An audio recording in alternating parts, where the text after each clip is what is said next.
একবার খেলে আবারও বানিয়ে খাবেন। এরকম একটা সোয়াবিন রেসিপি নিয়ে আজকে হাজির হলাম। বন্ধুরা, 10 টাকা দামের একটা সোয়াবিনের প্যাকেট এনে এটাকে প্রথমে গরম জলে সেদ্ধ করে ঠান্ডা হয়ে গেলে জল থেকে তুলে চিপে একদম শিলপাটায় ফেলে বেটে নেবেন। বেটে নিয়ে বেসন, হলুদের গুঁড়া, লবণ, সামান্য চিনি, সামান্য খাওয়ার সোডা দিয়ে ভালো করে মেখে নিয়ে মুঠো মুঠো করে তৈরি করে নেবেন। আর হ্যাঁ, লঙ্কা বাটা আর আদা বাটা দিতে ভুলবেন না কিন্তু। এবার গ্যাসে একটা কড়াই বসিয়ে নিন, সামান্য সাদা তেল দিন, আর ওই সোয়াবিনের মুঠোগুলোকে তাতে ভেজে নিন। এবার ওই একই তেলে লম্বা লম্বা করে কেটে রাখা আলুগুলো ভেজে নিন। এবার দিন 1 চুটকি জিরা, 2টো শুকনো লঙ্কা, 2টো তেজপাতা, সামান্য পেঁয়াজ ভালো করে ভেজে নিন।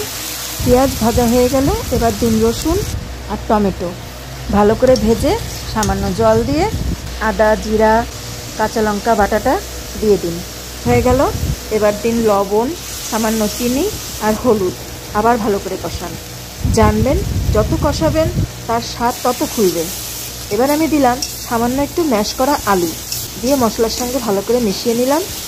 এবার আমি জল দিয়ে দিলাম বড় কাপের 1 কাপ।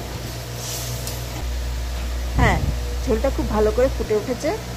এবার আগে থেকে ভেজে রাখা সোয়াবিনের মুইঠা বা কোপ্তা যাই বলেন, আলু সমেত ঝোলের উপর ঢেলে দিব।